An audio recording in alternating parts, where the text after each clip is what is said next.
Eu desejo de coração que o ano de cada um de vocês aqui seja um ano extraordinário, um ano abençoado. A gente cria uma expectativa muito grande a cada ano, e a gente acha que o ano que vem vou fazer isso, o ano que vem vou fazer aquilo, o ano que vem vou realizar isso, vou fazer assim, e não vai mudar nada, não vai mudar nada, apenas o calendário, é um marco meramente paradidático, não vai mudar nada. Sabe por que não vai mudar? Porque a mudança, ela acontece primeiro dentro de você. Se você não mudar sua conduta, seu comportamento, sua maneira de ser e de viver, vai ser apenas mais um ano na sua vida, com a mesma postura, os mesmos comportamentos, as mesmas debilidades, as mesmas sandices, as mesmas insanidades. Há pessoas que se julgam muito sábias, muito conhecedoras, muito inteligentes, mas a inteligência e o conhecimento dela não servem para nada, porque a gente conhece a árvore pelo fruto. E você olha para a vida dessas pessoas e vocês veem que entra ano e sai ano, ela continua do mesmo jeito, partidária, sectária, ela só caminha nos mesmos grupinhos, ela não é aquela pessoa que expande, que entende que a verdade do Evangelho é a comunhão, é a vida na vida, é o partilhar do pão. São vidas ligadas, entrelaçadas, e isso não tem a ver com individualismo, tem a ver com o coletivo. Eu estou falando isso por quê? Porque essa é a vida que nós estamos propondo viver diante do Senhor nessa comunidade. Não adianta romantizar, chegar aqui na frente, fazer belos discursos, belas pregações, e quando você está lá fora, a tua vida continua a mesma coisa. Porque aqui diante do microfone, diante daquele negocinho ali, eu posso ser o que eu quiser. Posso ser o que eu quiser, posso entampar aqui o personagem que eu quiser. Vou ser o stand-up do domingo, fazer vocês sorrirem, fazer vocês rirem, achar graça, mas eu não vim aqui para divertir plateia. Eu vim aqui para pregar o Evangelho de Jesus, pregar o Evangelho genuíno, da verdade. E para mim não tem grupo A, grupo B, nem C, é a igreja do Senhor. É a igreja do Senhor. Homens e mulheres, pelo menos tem que ser assim, que amem a Cristo sobretudo, e que aprendam a olhar para o seu irmão como semelhante, e amem de verdade com a sua vida. Amem com o que você tem. Deposite, derrame sobre a vida do seu irmão. Deposite. Não é de quem você gosta, não. Não é de quem você simpatiza, com quem você se identifica.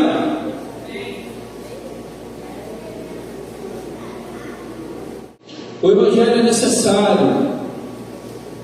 O Evangelho de Jesus é necessário. Cada vez que você olha para um banco vazio desse aqui na igreja, pense o seguinte: a responsabilidade é sua. A gente fala assim: não, a culpa é do pastor, o pastor tem que fazer isso, o pastor. Tudo é culpa do pastor. O pastor, tudo é na conta dele, sempre. Não tem o direito de se defender às vezes. Ele tem sim as responsabilidades dele, mas a gente também tem que arcar com as nossas.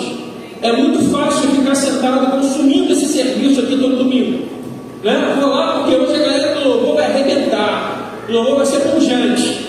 Aí senta, consome o serviço da adoração, aí consome o serviço da palavra, aí faz a social, fala com um, abraça outro e tal, né? É o político da igreja, né? Então todo mundo, do portão para fora, é que a gente conhece, porque a vida acontece lá fora. E aí você volta no outro domingo, você vai encontrar os bancos vazios. O que você fez para mudar esse contexto? O que você fez para transformar essa realidade? O que você fez? E aí passa o ano todo se lamentando: eu estou com problema disso, eu estou me sentindo assim, eu estou me sentindo assado, eu preciso disso. Mas você não se submete a apacentamento, querido. Você não aceita ser pastoreado. Você não presta conta com ninguém. Você faz o que você bem entende da sua vida. A sua vida não pertence a Deus, pertence a você. São seus interesses, são suas vontades, é o seu bel prazer. E aí Deus só entra na hora de consumir o serviço. Eu tenho orado, irmão, sinceramente, para Deus espanar do nosso meio quem não é comprometido com Ele, quem não ama Ele, sabe? As traças, porque nós não podemos, irmão Joel, mais tropeçar. A gente não pode mais ficar preso a isso, a gente precisa avançar. A igreja do Senhor precisa avançar, e a gente não pode mais ficar retido nesses detalhes. Nós precisamos ir adiante. Eu vou pregar hoje sobre o Romanos 6, mas eu não estou preocupado com o Romanos 6 não, estou preocupado com o que o Espírito está ministrando na minha vida. Sabe por quê, irmãos? Quem entra ano saindo, sabe o que vai acontecer? Sabe o que acontece? Sabe o que passa? O louvor passa, a igreja passa, nós vamos passar, o dinheiro vai passar, sabe? As festas vão passar, os encontros vão passar, as amizades vão passar, tudo vai passar, mas a presença do Senhor, essa não vai passar. O amor de Deus, esse não vai passar, esse permanece. E durante a semana eu vim pensando sobre muitas coisas para falar aqui hoje. Pensei em muitas coisas para falar aqui hoje. Mas o Espírito Santo falou assim: não, primeiro a gente tem que tirar o que está pesando no teu coração. Primeiro eu vou tirar o peso do teu coração, para que depois você possa falar, para que depois você possa ministrar algo de Deus para edificação do corpo. E eu falei: Senhor, o que está pesando no meu coração? E o Senhor eu pedi: Senhor, me esvazia. E não é só porque eu vou pregar que Deus tem que me esvaziar de mim mesmo. É porque eu sou pecador, é porque eu sou falho, é porque todos os dias eu preciso me arrepender, todos os dias eu preciso reconhecer o senhorio de Jesus na minha vida, todos os dias eu preciso entender a quem eu sirvo: a Deus ou ao diabo, ao pecado ou à vida de santidade. Eu preciso saber quem é o Senhor da minha vida. E aí eu já começo a falar um pouco do que eu vou pregar aqui hoje. Eu não vou demorar muito, preciso apenas de uns 20, 25 minutos, nada mais que isso. Então a gente fica naquela expectativa: virou um ano e vai acontecendo, retomando o raciocínio, e a gente fica aquele alvoroço. E se você não mudar, a sua vida vai continuar a mesma coisa em 2025. Se você não mudar a sua postura, o seu comportamento, a sua maneira de pensar, a sua maneira de viver diante do Senhor, diante dos outros, a sua vida vai continuar a mesma coisa. Não vai mudar absolutamente nada. Nada. A minha preocupação esse ano, quando virou um ano, né? A gente passou junto, eu e minha esposa, e eu fiquei pensando no que viver em Deus. Não sabe por quê, irmãos? Porque eu só preciso do Senhor, e o que Ele me der eu aceito. Eu só preciso do Senhor. O que Deus me der, eu aceito. Mas o que não pode faltar na minha vida é a presença dEle. Eu vivo sem amigos, irmãos, mas eu não vivo sem Jesus. Sabe? Eu vivo sem mesas fartas, mas eu não vivo sem Jesus. Eu não posso viver sem Ele. E eu aceito tudo que Ele me der. Eu aceito tudo que me der. Uma coisa que eu tenho pensado, às vezes a gente fica com aquela... Tem pessoas que têm anseio, né, pelo microfone. Nem todos vão pregar, mas tem pessoas que têm a necessidade de estar à frente, falando o tempo todo, né? Querem o tempo todo estar pregando, falando, mostrando conhecimento, mostrando que sabe, né? Que a sua vida realmente é uma vida que vai inflamar a realidade que ele vive dentro da igreja. É muito fácil, mas você vai vendo os frutos de justiça na vida de cada um. Então, irmãos, é uma breve reflexão sobre o que de fato nós temos aspirado em Deus. Então, o meu desejo para 2025 é Deus. O meu desejo para 2025 é a presença do Senhor. Quero carro, quero dinheiro, quero riqueza, quero bens, quero nada. Quero Deus na minha vida. Porque o que vier dele eu aceito. Não quero fama, não quero elogios, não quero tapinha nas costas, não quero nada disso.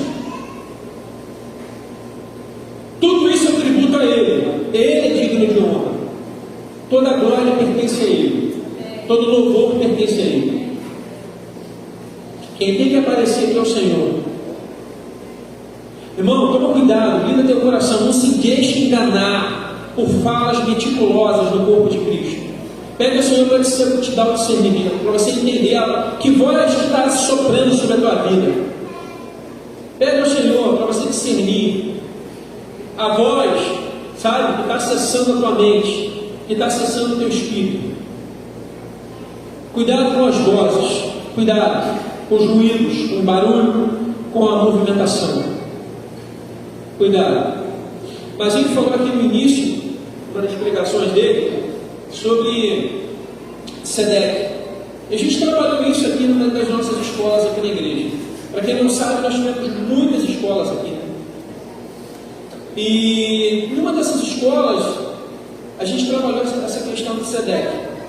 E a gente entende que muitas vezes, se necessário for, nós vamos ter que voltar à posição original do SEDEC. Eu preciso voltar na minha posição original. Se tiver tudo quebrado, a gente refaz e volta ao início para poder a gente caminhar na direção certa. Correto? O que a gente não pode ficar é flutuando no corpo. A gente não pode ficar flutuando pela igreja. Descompromissado, desinteressado. Não. É uma autoanálise. Eu preciso voltar, talvez, à posição original e reiniciar a minha caminhada. Como diz o pessoal da tecnologia, né? Talvez eu tenha que formatar, né? Resetar isso, apagar tudo para poder fazer de novo. Eu não tenho nada contra a tecnologia. Eu acho que a tecnologia, a mídia, ela é sensacional. Ela nos ajuda bastante. Mas a tecnologia e a mídia tem que trabalhar para mim, não contra mim.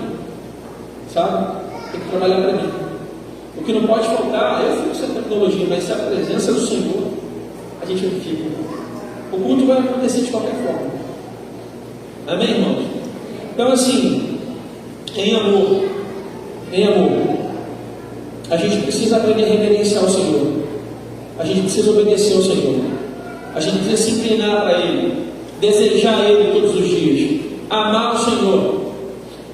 O discurso verbalizado sem atitudes não representa nada. Uma coisa que eu tenho aprendido é que a mesa, pastor, revela os corações. E que as nossas atitudes, sabe, elas vão dizer quais são as nossas prioridades. Simples assim. E eu quero agradecer, irmãos, e honrar a vida de alguns irmãos que em 2024 abençoaram a minha casa, abençoaram a minha vida. Tá, Maio? Vou começar por você, meu pastor. A gente tem nossas. Nós vamos ter lixo o ano todo, irmão. Se prepara, a gente vai ter muito problema para resolver. Mas eu quero agradecer, cara, porque você está presente na minha vida todos os dias. Então eu quero honrar a tua vida por isso. Tá? Estou com outros irmãos aqui também. Eu faço questão de citar porque é algo que ficou perdido, sabe? A honra, a lealdade. Eu acho que isso é algo que ficou perdido, cara. As pessoas acho que esqueceram isso. E a gente viveu um tempo aqui que a gente tinha esse prazer, né? De estar honrando, sendo leal. E a gente tem que voltar, né, a essa posição novamente. Aprender a honrar. Amém, igreja? Eu honro a tua vida, cara. Você é um homem de Deus. Você é uma pessoa que soma, que agrega. E assim como outros irmãos, o Wesley, e tantos outros irmãos aqui, o Fábio e outros irmãos, que a gente, em algum momento da caminhada, de alguma forma, honraram a nossa vida, né, mano? E assim a gente vai caminhando. E que a gente aprenda o valor disso, da honra, da lealdade e principalmente da verdade, a não caminhar na mentira. A não caminhar na mentira. Meu pai dizia que quem mente muda de pai. Então o mentiroso, ele só troca de pai, porque o pai da mentira é o diabo. Então não dê lugar isso na sua vida. Amém? Abra a tua Bíblia em Romanos capítulo 6. Indiretamente eu já comecei a falar algumas coisas que eu queria citar aqui. Vou ser breve, bem breve. Irmãos, o livro de Romanos foi a maior carta, se não me engano, que Paulo escreve. E essa carta, ela tem um apelo teológico muito forte. Não é uma carta simples de se pregar. Não é fácil falar de Romanos. Não é fácil. Porque Paulo aqui ele traz muitas discussões com um forte apelo teológico. Então, assim, nós somos leigos, certo? Eu não sei se eu estou falando para algum teólogo aqui. Eu não sou teólogo. Não me considero assim. Então, assim, nós estamos aprendendo a palavra. Então, nós abrimos o coração e a nossa compreensão para o entendimento. Amém? Então, Paulo, na sua carta a Romanos, ele está escrevendo, como eu falei lá no primeiro capítulo, ele está falando com gentios, judeus, gregos, ele está falando para uma camada mais pobre ali da sociedade. Paulo ele não está em Roma, ele tem um anseio de ir a Roma. Então, antes de ele ser levado e ser julgado, ele escreve a Roma. Existe todo um conceito ali no Império Romano. Até ali, a igreja era pujante. Até o 3º século, a igreja ela crescia assim de forma poderosa. Quando o Império entende que o cristianismo ele precisa ser religião oficial, o que acontece com a igreja? A igreja lá, ela começa a decair. Né? Ela começa a decair. E aí a gente vê pessoas ali cultuando a falsos deuses, pessoas ali presos a heresias, a falsas doutrinas. Então Paulo, no anseio de estar naquele lugar, ele tem a preocupação de escrever, porque ele não está escrevendo para qualquer um. Então esse forte apelo teológico tem endereço certo. Você está diante do Império Romano, você está diante de pessoas novas convertidas, sim. Mas não é um público qualquer que você está lidando. As cartas de Paulo elas eram muito pessoais. Paulo escrevia a Filipos, a Gálatas, escrevia ali aos Colossos, mas Paulo conhecia a realidade daquele lugar, dessas pessoas. Paulo conhecia a vida desses irmãos. Mas quando a gente fala de Romanos, aí a gente está falando de um império. A gente está falando de um outro contexto. Não é uma carta tão pessoal. É uma carta que tem um forte apelo teológico. Então a gente vai tentar aqui com os irmãos, de uma forma bem expositiva, ir trabalhando aquilo que eu acho necessário, que eu entendo ser necessário para a nossa compreensão. Amém? Então, se você tem uma Bíblia, você abre a sua Bíblia em Romanos capítulo 6, e a gente vai começar a ler, e eu vou falando aos poucos de forma bem tranquila, a gente vai lendo e comentando alguns versículos. Fique tranquilo que eu não vou cansar você. Se você tiver que cansar, eu vou cansar. Está tudo bem, porque é sobre Deus, não é sobre mim. Que diremos, pois?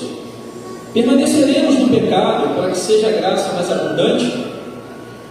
De modo nenhum. Como viveremos ainda no pecado, nós que para ele morremos? Ou porventura ignoraste que todos nós que fomos batizados em Cristo Jesus, fomos batizados na sua morte? Fomos, pois, sepultados com ele na morte, pelo batismo, para que, como Cristo foi ressuscitado dentre os mortos, pela glória do Pai, assim também andemos nós em novidade de vida. Porque se fomos unidos com ele, na semelhança da sua morte, certamente o seremos também na semelhança da sua ressurreição. Interessante que Paulo começa aqui com uma pergunta. Que diremos, pois? Logo depois ele fala de modo nenhum no 2. Eu ia até citar um termo aqui teológico, mas eu não vou ficar falando para não complicar o entendimento dos irmãos. Em uma outra ocasião, no estudo mais fechado, a gente pode aprofundar mais. Tá? Mas o que Paulo está falando aqui é o seguinte: que coisa medonha, que coisa horrível, que coisa terrível. Quer dizer, então, que a gente tem duas que falam que onde abundou a graça, o que acontece? Ela abundou onde abundou o pecado, ela abundou o que? A graça. Então quer dizer então que eu posso pecar bastante, que a graça de Deus não vai me alcançar. Ao entendimento.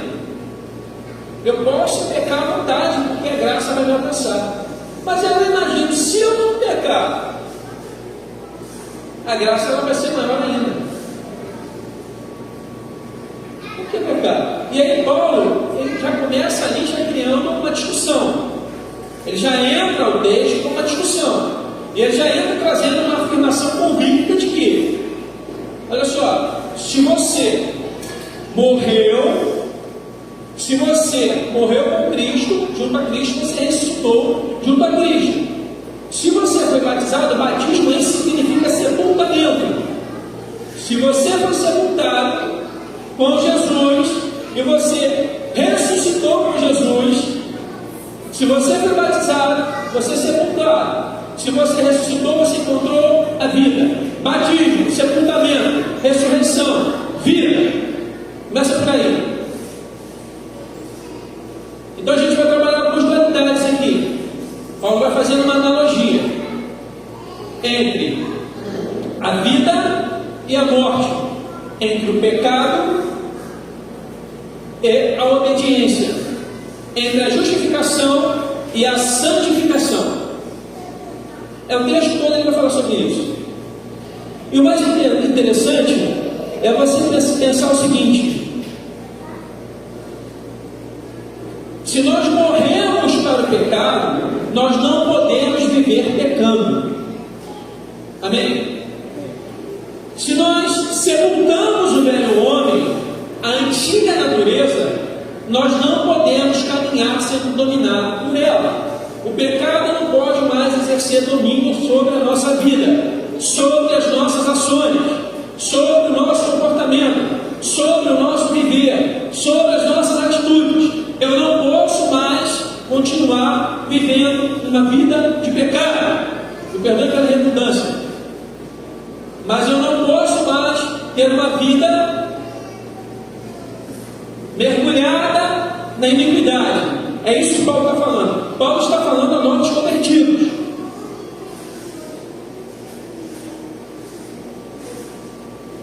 Amém? Então ele vai falar aqui, no 6: sabendo isto, que foi crucificado com ele o nosso velho homem, para que o corpo do pecado seja destruído, e não sirvamos o pecado como escravos. Porquanto quem morreu está justificado no pecado. Ora, se já morremos com Cristo, cremos que também com ele viveremos, sabedores de que, havendo Cristo ressuscitado dentre os mortos, já não morre a morte, já não tem domínio sobre ele. Pois, quanto a ter morrido de uma vez para sempre, morreu para o pecado, mas quanto a viver, vive para Deus. Irmãos, entenda uma coisa. Você pode ler a tua Bíblia em Gálatas capítulo 2, versículo 20, por favor, rapidamente. Gálatas 2, 20.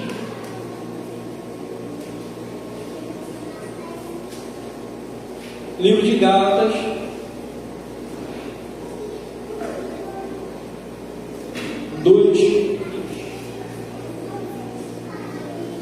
vai dizer o seguinte: logo já não sou eu quem vive, mas Cristo vive em mim. E esse viver que agora tenho na carne, vivo pela fé no Filho de Deus, que me amou e a si mesmo se entregou por mim. Então o que ele está dizendo aqui, olha, o velho homem ele foi crucificado com Cristo, certo? Então, a morte já não tem domínio mais sobre a vida. O pecado já não tem domínio mais sobre a vida. E aí Paulo já vai falando aqui um pouco sobre a justificação. Irmão, o que é a justificação? É você alcançar a justiça de Deus através da fé. É isso. Uma das doutrinas básicas de Lutero. Sola fide. Ele vai falar isso. Justificação, justiça através da fé. Então, o velho homem ele foi crucificado com Cristo. Ele não existe mais.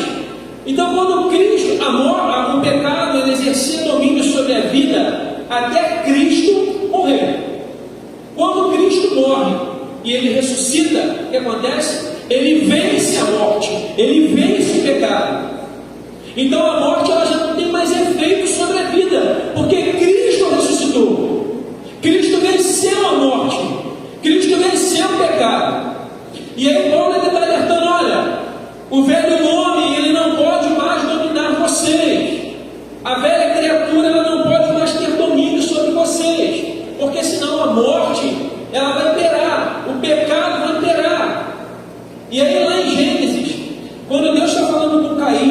quando ele inveja a oferta de Abel, ele está virado. Lá em Atos de Gênesis, capítulo 4, 7, ou 6, por aí. E aí ele fala assim: por que tiraste? Interessante que Deus, ele, naquele momento, ele fala assim: rapaz, olha, o pecado ele jaz à porta. Cabe a você dominar o desejo que está no teu coração. Qual era o desejo de Caim? Matar. E o que ele fez em seguida? Ele mata o irmão. O grande problema do pecado é isso: é você subestimar o pecado. É você achar que você tem domínio sobre o pecado. Não tem. Não tenta bater de frente com a tua carne, que você vai perder. Todos os dias nós temos que sepultar, irmãos, o velho homem. Não tem como. Todos os dias nós temos que sepultar o velho homem. E aqui essa preocupação de Paulo, porque ele sabia qual era o contexto que aqueles irmãos estavam vivendo. Aqueles irmãos e aqueles homens eram dominados pelo pecado, pela sua carne. Cultuavam falsos deuses, viviam uma vida muitas vezes promíscua. Era um contexto horrível. Como o Paulo cita logo no início, né? Ele faz questão de exclamar: que coisa medonha!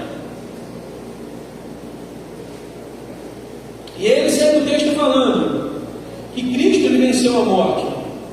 E aí o versículo 11 diz o seguinte: assim também vós considerai-vos mortos para o pecado, mas vivos para Deus em Cristo Jesus. Não reine, portanto, o pecado em vosso corpo mortal, de maneira que obedeçais às suas paixões. Nem ofereçais cada um os membros do seu corpo ao pecado como instrumentos de iniquidade, mas oferecei-vos a Deus como ressurretos dentre os mortos, e os vossos membros a Deus como instrumentos de justiça. Interessante que quando ele fala sobre considerai-vos, ele está levando um ponto de partida da experiência. Ele está falando o seguinte: os crentes eles precisam se considerar mortos para o pecado e vivos para Deus. Amém? Por quê? Porque estão unidos a Cristo. Irmãos, o raciocínio é esse: como Cristo, nós nos unimos a Cristo. O pecado ele não pode mais fazer parte da nossa essência. Amém? O sacrifício de Jesus ele nos deu a capacidade de nós vencermos, aniquilarmos a nossa natureza carnal, incrédula, pecaminosa. O sacrifício de Jesus fez isso. Então Jesus, na sua morte, ele se une a nós para nos resgatarmos do pecado. É isso que ele vai falar o tempo todo. Então você tem duas opções aqui: a vida ou a morte. A vida, obediência, santificação. A morte, o pecado. É isso.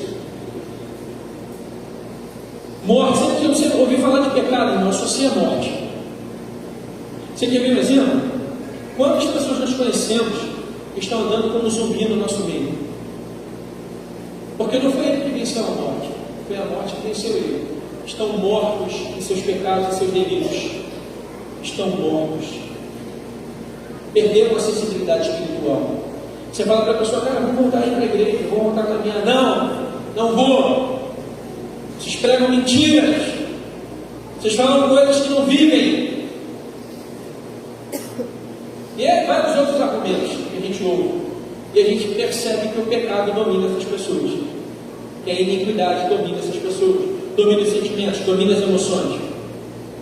E não voltam mais. Mas quando nós nos unimos a Cristo, através da sua ressurreição, e nós, através da fé, cremos no Senhor Jesus Cristo, nós alcançamos a justificação, nós alcançamos a salvação. Irmão, qual é o critério para ser salvo? Você sabe? Qual é o critério básico para ser salvo? Mas eu vou te ensinar. uma vida que glorifique a Deus. Primeira coisa, uma vida que glorifique a Deus. E uma vida de devoção a Ele. Uma vida de entrega total e absoluta a Ele. Como o Mário falou aqui, eu aprendi isso. Deus é minha família. Deus é o meu trabalho. Deus os meus objetivos. Entre ela e Deus eu prefiro o Senhor. Entre o meu trabalho e Deus eu fico com Ele. Eu não troco e não negocio a minha salvação por nada. Nada. Porque eu sei quem se uniu a mim através da morte. Foi Cristo. Foi Ele que morreu pelos meus pecados.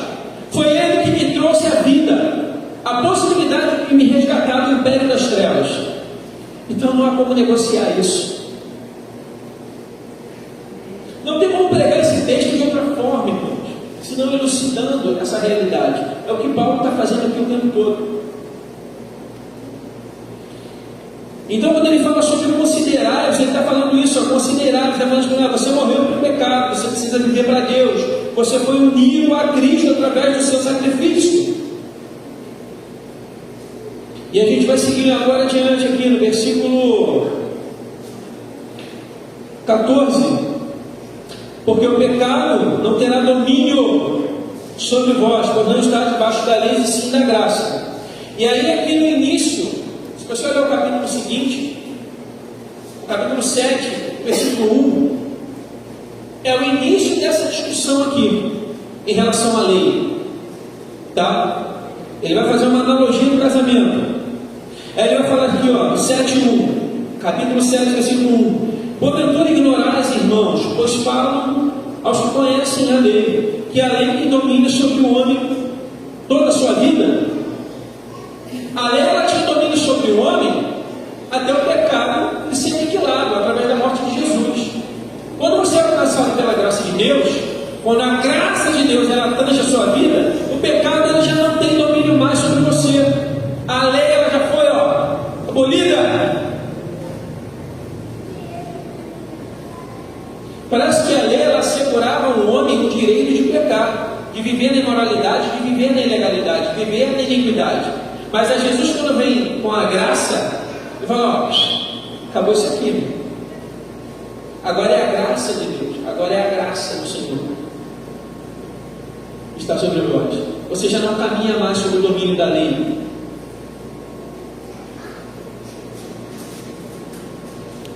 E aí a gente vai para o versículo 15. E daí? Havemos de pecar porque não estamos debaixo da lei, e sim da graça? De modo nenhum. Não sabeis que daquele a quem vos ofereceis como servos para a obediência, desse mesmo a quem obedeceis sois servos, seja do pecado para a morte, ou da obediência para a justiça. Mas graças a Deus, porque outrora, escravos do pecado, contudo, viestes a obedecer de coração a forma de doutrina a que fostes entregues. E uma vez libertados do pecado, fostes feitos servos de justiça. Falo como homem, por causa da fraqueza da vossa carne. Assim como ofereceste os vossos membros para a escravidão da impureza e da maldade, para a maldade, assim oferecei agora os vossos membros para servirem a justiça pela santificação. Porque quando eres escravos do pecado, estáis isentos em relação à justiça. Naquele tempo, que resultado escolhestes? Somente as coisas de que agora vos envergonhais, porque o fim delas é a morte. Então aqui, interessante, essa parte do texto eu acho fantástica, porque o Paulo está falando de dois senhorios, tá? Ou você é escravo do pecado, você vai ter que escolher um senhor.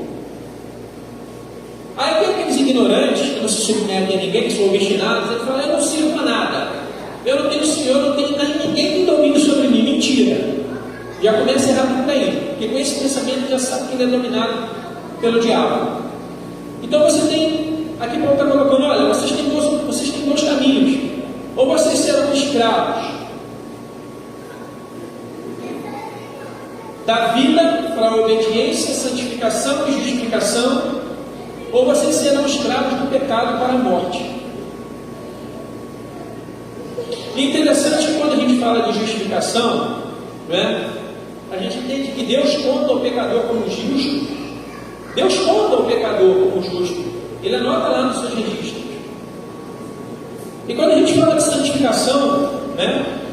A santificação é Deus capacitando. Deus ele vai capacitar o pecador para que ele se torne justo. Essa é a diferença entre a justificação e a santificação. Amém? Eu disse aqui há pouco que a justificação é alcançada através da fé. Fé em quem? Fé em Jesus, crendo nele. Irmãos, a salvação não vem de vós, é dom de Deus para que ninguém se glorie. Efésios 2, 8 e 10. Pode ler lá, está escrito. Não vem de vós. Você precisa exercitar a sua fé. Ah, mas é na força de vontade. Não vai conseguir na força de vontade. E aí a gente tem uma ajuda externa. Que ajuda é essa? Que ajuda é essa? É o Espírito Santo. O Espírito Santo vem para nos ajudar. Porque Jesus, quando ele foi, disse assim: ó, eles vão enviar o que? O Consolador. Ele prometeu enviar o Consolador. E ele envia o Consolador para nos ajudar nas nossas fraquezas, nas nossas debilidades, na nossa imaturidade, na nossa inconsequência. Ah, mas eu vou na força de vontade, eu vou alcançar minha salvação. Porque domingo eu estou consumindo um serviço espiritual. Mas quando eu sair daqui, eu vou dividir um pouco a minha vida lá no mundo. Não tem como negociar, irmãos. É inegociável isso. A salvação é inegociável. A fé em Jesus é inegociável. Alguém morreu para se unir a nós, para que alcançássemos a vida. E nós simplesmente ignoramos muitas vezes o sacrifício de Jesus. Simplesmente ignoramos e viramos a face. E eu estou falando de convertido hoje. O que é uma pessoa convertida? É uma pessoa que ela vira a face para Ele. Ela converte a face para o Senhor. A partir de hoje eu submeto a minha vida a você em obediência. Eu quero servir a você em obediência. Eu submeto a minha vida ao Espírito Santo. E eu oro para que o Senhor aumente a minha fé, para que eu alcance a salvação, a justificação, para que eu seja salvo. Entende? É na literalidade. Quando você estiver em casa se sentindo oprimido, vai lá no teu quarto orar, sabe? Estabeleça Deus assim na sua frente e se volte para Ele. Se converta novamente. Converta novamente. Às vezes que nós precisamos, muitas vezes, é converter o nosso coração todos os dias ao Senhor. Sabe? É regar o nosso coração com o sangue de Jesus. É mergulhar o nosso coração no sangue do Cordeiro. Sabe como isso vai acontecer, irmãos? Através da nossa fé. Através da nossa fé. É o que eu falei, não é na força de vontade, não. Não adianta chegar aqui desesperado: pastor, ora por mim, pastor, me socorre. Não adianta, pastor, não vai poder fazer nada. Isso é problema seu com Deus. São as suas atitudes que vão revelar as suas prioridades. Teus amigos de resenha não vão poder fazer nada por você. Nada. A salvação é individual, sim ou não? É individual. E aí, o Paulo vem com esse discurso veemente e ele vai falando: olha, vocês precisam entender quem é a quem vocês servem. Quem é o Senhor de vocês? Quem é o Senhor da vida de vocês? Porque quando eu obedeço a Deus, eu vou produzir frutos de justiça. Quando eu peco, quando eu transgrido, quando eu erro o alvo, o que é pecado, Fábio? É você errar o alvo. Então, quando eu erro o alvo, quando eu estou transgredindo, eu estou colocando meu pezinho, sabe onde? Ó? Na morte. Ah, Davi, mas é o que? Eu vou morrer, eu vou falecer. Irmão, eu acho que pior que a morte física é a morte espiritual. É você não sentir mais nada em vida. É você ser o velho homem caminhando no meio de pessoas vivas, uma criatura zumbis, né?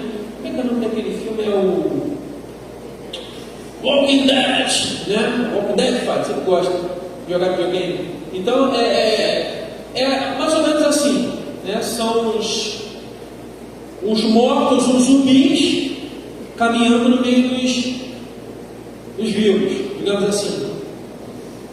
Mas são decisões, irmãos, que precisam ser tomadas. Então a gente precisa entender que nós caminhamos por fé. Nós precisamos ter a nossa fé afirmada em Jesus. E aí, irmãos, entra uma questão aqui, interessante. Existem dois tipos de bondade. Algumas pessoas elas acham que elas vão alcançar a salvação em Cristo porque elas são boas. Então existe aqui dois tipos de bondade. Existe uma bondade como meio de salvação, tá? E existe uma bondade como modo de vida. Então, Deus é contra a bondade? Deus não é contra a bondade, mas Deus é contra a autojustificação, o autoflagelamento. Deus é totalmente contra isso. Por quê? Olha só, a Cintia me contou uma história de que ela tinha um conhecido lá, não sei se alguém lá no trabalho dela, né? Que o cara traía a mulher direto. Mas como ele dava a cesta básica, ele achava que ele não tinha problema. Né? Então se prostituía direto, traía bastante a mulher, não, mas agora eu vou dar umas cestas básicas e aí ele via minha culpa. Autojustificação, Deus abomina isso. Eu tinha um conhecido também que era amigo e virou conhecido. Quem fazia a mesma coisa, né? Traía, se prostituía de tudo, dizia que era da igreja, se prostituía de todas as formas. Antes de casar, depois de casar, quintal de sete, e depois não, vou ajudar, vou fazer um benefício, vou ajudar fulano, vou abençoar ciclano, não sei o quê. Eu falei, irmão, você está jogando gato sobre a tua cabeça. Você não vai ser salvo por isso. Por quê? Essa tua bondade aí, Deus abomina. É auto-justificar. É aquilo que acontecia lá com Lutero. Os camaradas ficavam se penitenciando, se autoflagelando, se metendo chicote nas costas, se sangrando, se machucando, para poder conseguir a absolvição dos seus pecados. Não é? Não, irmãos, não é essa a bondade. A bondade e a fé, elas caminham juntas. A bondade e a fé, elas precisam caminhar juntas. O crente precisa entender que ele precisa servir a Deus no seu viver e no seu caminhar. Ponto. A minha vida e o meu caminhar precisam edificar o Senhor. Ponto. Não há lugar para a morte na minha vida. E quando a gente fala de paga, que ele está falando aqui, todos pecaram. E aí, esse último versículo que ele fala, todos pecaram e foram destituídos da glória de Deus. Paulo aqui é onde ele está fundamentando toda a discussão do texto. Ele está fundamentando ali. Porque quando eu falo de paga de salário, é porque tem um Senhor que me paga. Tem alguém que me paga. Certo? Então assim, se eu submeto a minha vida ao diabo, a minha paga vai ser a morte. Mas se eu submeto a minha vida a Deus, a minha paga vai ser o dom gratuito de Deus, que é a vida eterna. Irmãos, nós não caminhamos pelo que é terreno, pelo que é temporal, pelo que é passageiro. Nós caminhamos pelo que é eterno. Amém? Entendam isso. O sacrifício de Jesus não foi em vão, sabe? Deus ele não foi para a cruz. O sacrifício vicário de Jesus não foi em vão. Foi o maior exemplo da humanidade de amor. Foi o sacrifício de Jesus para que nós pudéssemos alcançar a vida eterna. Você entende isso? Então Paulo ele vem trabalhando isso aqui. Ele vem desenvolvendo isso aqui. Esse texto. Ele vai batendo essa dualidade aqui. E assim, o que eu quero que você entenda essa manhã é que você não precisa viver servindo a sua carne. Você não precisa viver servindo ao diabo. Você tem a opção de ter uma vida de obediência, uma vida de santificação, uma vida que glorifica a Deus, uma vida que edifica ao Senhor, uma vida íntegra diante do Senhor, e não uma vida pela metade. Pare de se enganar, pare de se iludir e achar que porque você faz boas obras, porque você tem muitos amigos, porque você faz muitas resenhas no seu trabalho, onde quer que seja, você é bonzinho. Não é! Não é bonzinho. Se a sua fé não estiver firmada em Jesus, se você não gastar a vida por Ele, se você não viver para Ele, se você não entregar os seus dias a Ele, se você não mergulhar o seu coração no sangue do Cordeiro, você não vai encontrar salvação em Cristo Jesus.